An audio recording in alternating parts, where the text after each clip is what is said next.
నమస్తే. ఇప్పటివరకు ఈ ప్రపంచం ఏఐ చేస్తున్న అద్భుతాలను, దాని ఇన్నోవేటర్స్ ను అప్రిషియేట్ చేస్తూ వచ్చింది. ఇక నుంచి దాని డార్క్ సైడ్ ను ఫేస్ చేయాల్సి వస్తుందా?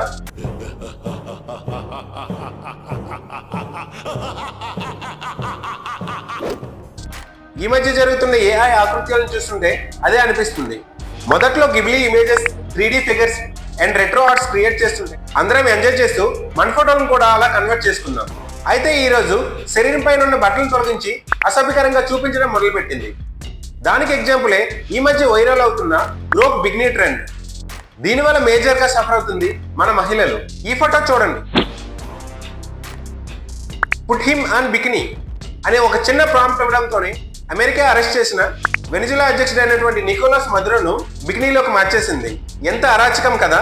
దీన్ని వాడుకొని ఎంతో మంది ఆప్తాయిలు ఆడపిల్ల యొక్క ఫోటోలను బికినీలోకి మార్చడం ట్రెండింగ్ అయిపోయింది.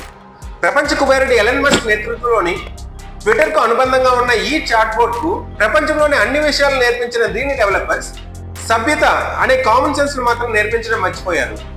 రీసెంట్ గా శివసేన ఎంపీ ప్రియాంక చతుర్వేది గారు గ్రోక్ చాట్ బోర్డ్ చేస్తున్న ఈ ఆకృత్యాలను హైలైట్ చేస్తూ electronics and information technology minister అయినటువంటి అశ్విని వైష్ణవ్ గారికి ఒక లేఖ రాయడంతో మన గవర్నమెంట్ ఐటీ యాక్ట్ 2021 ప్రకారం ఎక్స్ సోషల్ మీడియా ప్లాట్ఫామ్ కు నోటీసులు జారీ చేశారు. దీని ప్రకారం మహిళలపై క్రియేట్ అవుతున్న వల్గర్ కంటెంట్ ను ఇమీడియట్ గా తమ ప్లాట్ఫామ్ నుంచి తొలగించవలసిందిగా ఆదేశించారు.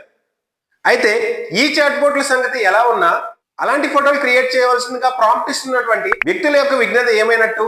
ఇలాంటి మరిన్ని ఇన్ఫర్మేటివ్ వీడియోస్ కోసం please like and subscribe the channel.